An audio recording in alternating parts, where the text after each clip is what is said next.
کبھی مایوس نہ ہونا اللہ سے کہ میں اتنے گناہ کرتا ہوں، اللہ کیسے معاف کرے گا، اللہ بڑا کرے، اللہ تھانے دار نہیں ہے، مہربان ہے، دوست ہے، ہمارا دوست ہے۔ اللہ سے باتیں کرو، اللہ سے یاری لگاؤ، اللہ کو دکھڑے سناؤ، یا اللہ میرے ساتھ یہ ہو رہا ہے تو کچھ کر دینا۔ اللہ سے لاڈ کرو جیسے ماں سے لاڈ کرتے ہو۔ اللہ تو پیار کی چیز ہے نا کہ ڈرنے کی، ہاں ڈرنا ہے اپنے گناہوں کی وجہ سے، لیکن پیار غالب ہو، محبت غالب ہو۔ وہ نہیں تھا چرواہا موسیٰ علیہ السلام نے سنا، کہہ رہا اللہ سیاں تو آویں تیری جواں کڈاں، تین تیل لاواں، تین کنگھی کراں، تین روٹی کھواواں، تین دودھ پیواواں، یہ اللہ سے باتیں کر رہا۔ تو موسیٰ علیہ السلام نے اس کو بدبخت یہ کیا کہہ رہا ہے، کہہ رہا یا اللہ تو میرے پاس آ، میں تمہیں تیل لگاؤں، تیری جوئیں نکالوں، تیری کنگھی کروں، تجھے بکری کا دودھ پلاؤں۔ تو وہ تو بیچارہ ڈر کے رونے بیٹھ گیا۔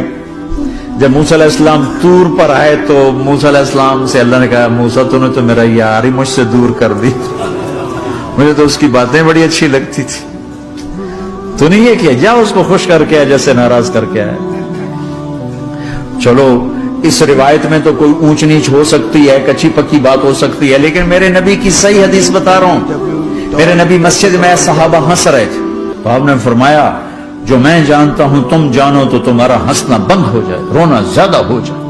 تو سب صحابہ نے زارو قطار رونا شروع کر دیا۔ آپ یہ کہہ کر واپس مڑے، دروازے تک نہیں پہنچے تھے کہ جبریل آ گیا کہ میرے محبوب تو نے میرے بندوں کو اتنا زیادہ ڈرا دیا مجھ سے، جا واپس جا، جیسے رولایا ہے ایسے ہی ہنسا کے آ۔ اللہ پاک تو ہمارے مالک خالق، ہمارے مہربان ہیں۔